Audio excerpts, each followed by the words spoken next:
Baik, shalom Bapak Ibu Saudara, jumpa lagi bersama saya Pendeta Jerry Adu dalam program Ilustrasi Khotbah Kristen. Di bulan Desember ini adalah bulan Natal dan kita mau belajar sebuah cerita mengenai masa Tuhan tidak tahu gereja Depok. Judul ilustrasi khotbah hari ini adalah masa Tuhan tidak tahu gereja Depok. Jadi ada seorang bernama Joni. Joni ini hendak ikut Natal di gerejanya di kawasan Depok. Depok ini berada di Bogor, Jawa Barat. Nah, sebelum Joni ini berangkat terlebih dahulu, ya seperti biasalah pada umumnya orang Kristen pasti berdoa lebih dahulu. Jadi Joni ini berdoa seperti ini karena dia mau pergi kebaktian Natal, Bapak Ibu Saudara. Dia berdoa seperti ini, Tuhan, biarlah cuaca cerah Engkau kirim di sepanjang perjalanan Joni menuju ke gereja kami di Depok.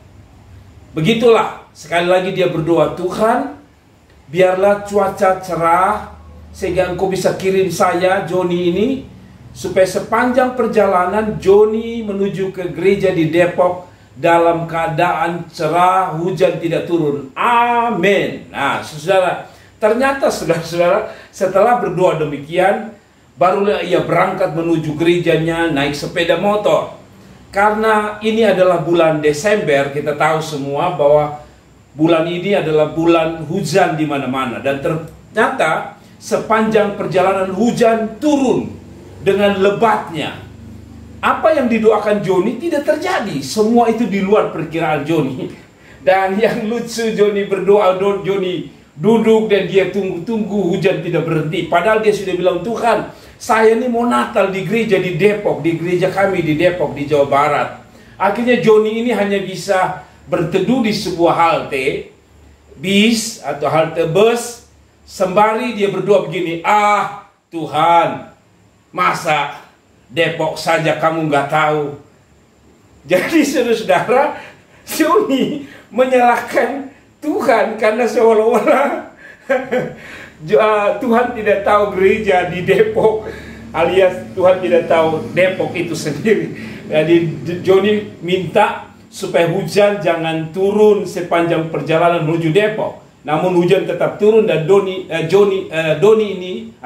ini berdoa, ah Tuhan, masa Depok, gereja di Depok aja kamu nggak tahu, sehingga kamu tidak jaga saya di hujan ini, saudara. Sebenarnya bukan Allah tidak mau tahu, saudara. Dari cerita ini kadang-kadang kita seperti itu ya. Kita sudah bergumul, kita sudah ada dalam kondisi yang sangat rumit, sangat ada dalam sebuah persoalan. Dan kita berharap Tuhan yang Maha Tahu itu peduli dengan kita.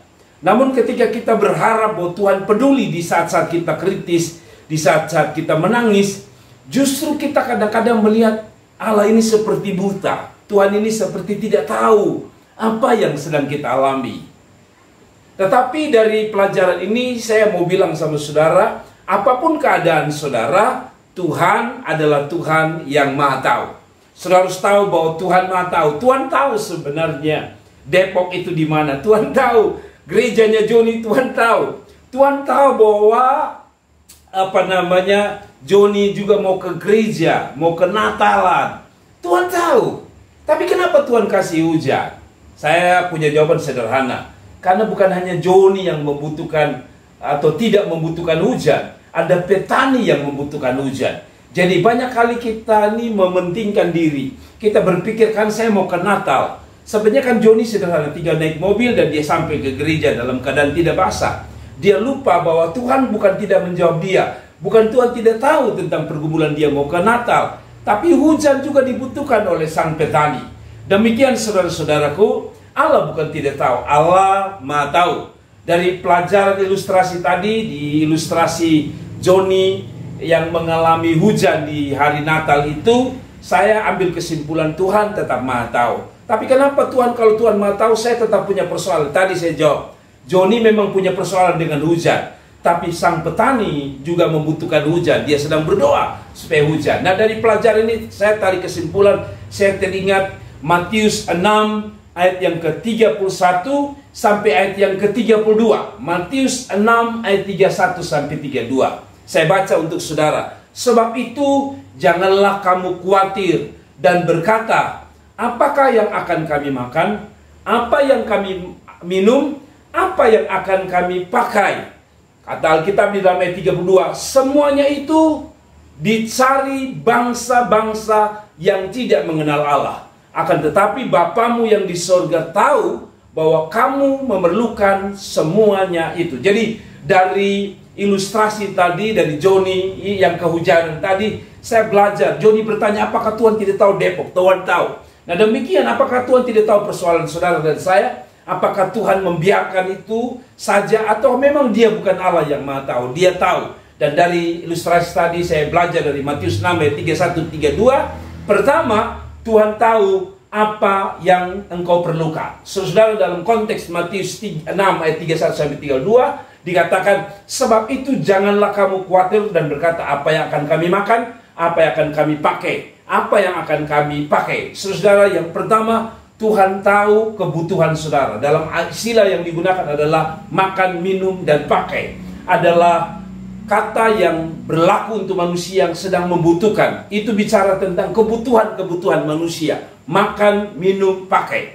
Adalah sesuatu yang menggambarkan kebutuhan manusia. Jadi yang pertama, dia bukan Allah yang tidak tahu bahwa Anda membutuhkan makan, Anda butuh pakaian, Anda butuh minum.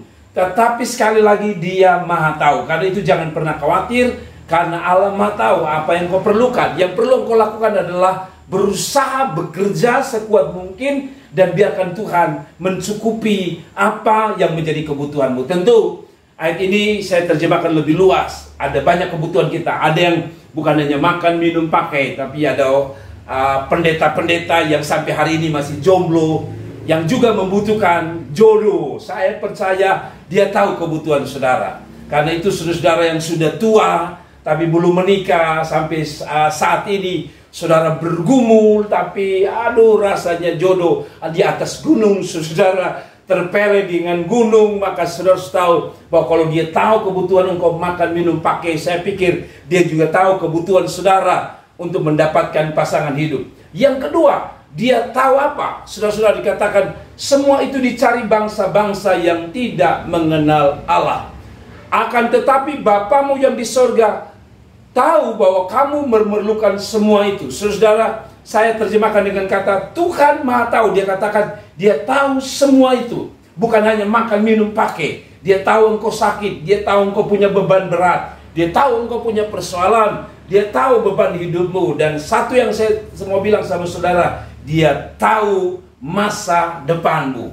Apa yang saya mau katakan adalah Yeremia 29 ayat yang ke-3, 29 ayat yang ke-11. Saudara-saudara, ini yang dikatakan oleh Alkitab. Sebab aku ini, yaitu Tuhan, mengetahui rancangan-rancangan apa yang ada padaku, yaitu pada Allah, mengenai kamu, mengenai orang Israel, mengenai kita semua, mengenai gereja Tuhan. Demikianlah firman Tuhan, yaitu rancangan damai sejahtera dan bukan rancangan kecelakaan, untuk memberikan kepadamu hari depan yang penuh harapan. Jadi Bapak Ibu Saudara, Tuhan merancang kita, atau Tuhan tahu, bukan hanya Tuhan tahu kebutuhan saudara, Tuhan tahu pergumulan saudara, Tuhan tahu beban saudara, Tuhan tahu apa yang kau perlukan. Tapi yang kedua, saya mengenal Allah saya dengan lebih jelas, bahwa Tuhan bukan sekadar Allah yang maha tahu tentang kebutuhan kita, tapi menurut Yeremia 29 ayat 11, dia tahu masa depan saudara dan saya. Dan masa depan itu bukan masa depan yang penuh kecelakaan. Kata Alkitab, masa depan yang penuh harapan. Karena itu saudara, jangan lagi berpikir Allah tidak tahu apa persoalan saudara. Jangan berpikir bahwa Allah tidak tahu pergumulanmu. Jangan berpikir bahwa Allah tidak tahu air matamu. Saya yakin bahwa Tuhan tahu semuanya. Tuhan tahu engkau butuh makan. Tuhan tahu engkau butuh pekerjaan. Tuhan tahu engkau butuh kebutuhan hidup sehari-hari. Tuhan tahu, lakukan apa yang bisa engkau lakukan, dan biarkan Tuhan melakukan bagiannya. Dan yang terakhir, Anda harus tahu, bukan hanya Tuhan tahu hujan akan turun atau tidak. Bukan Tuhan hanya tahu sekedar hal-hal sepele seperti itu. Tapi menurut Yeremia 29, saya ulangi lagi, Tuhan tahu rancangan yang ada pada dia mengenai kita. Saya percaya bahwa di balik persoalan-persoalan hidup, di balik pergumulan hidup, di balik misteri-misteri kehidupan, di balik pertanyaan-pertanyaan tentang kehidupan ini, yang mungkin secara manusia kita tidak menemukan jawaban itu. Tapi satu yang saya tahu, di balik apapun rancangan Tuhan, yang saya tahu, Tuhan tahu masa depan saya. Kalau Tuhan tahu masa depan saya, maka saya percaya Tuhan adalah perancang terbaik masa depan saya dan saudara. Kalau Tuhan adalah perancang dari masa depan saudara dan saya, maka harus Anda ketahui bahwa Dia juga tahu bagaimana membuat masa depan itu menjadi nyata di dalam hidup saudara. Karena itu apa yang harus kita lakukan? Pertama, berdoa sungguh-sungguh. Dan yang kedua, lakukan bagian saudara. Kalau saudara seorang mahasiswa, belajarlah sungguh-sungguh. Dan saya percaya ketika Dia memberkati pendidikanmu, maka masa depanmu sungguh ada di tangan Tuhan. Saudara-saudaraku yang diberkati Tuhan, demikian renungan yang dapat saya sampaikan kepada saudara-saudara sekalian dalam ilustrasi khotbah Natal di bulan Desember ini. Kiranya apa yang saya sampaikan dapat memberkati saudara sekalian. Tuhan memberkati, shalom, sampai jumpa lagi di program-program selanjutnya. Dan jangan lupa dukung video ini dengan cara klik like, share, dan komentar. Beri komentar, karena dengan cara saudara memberi komentar, itu dapat membuat kami menjadi inspirasi bagi kami, sekaligus dapat mendukung kami. Karena itu sekali lagi, terima kasih buat saudara-saudara yang telah mendukung channel saya ini. Doa saya, Tuhan selalu memberkati saudara. Dan yang terakhir, selamat Natal kepada setiap kita yang merayakannya. Dan selamat menyambut tahun baru di tahun 2022 dan 2023. Tuhan Yesus memberkati. God bless you. Haleluya.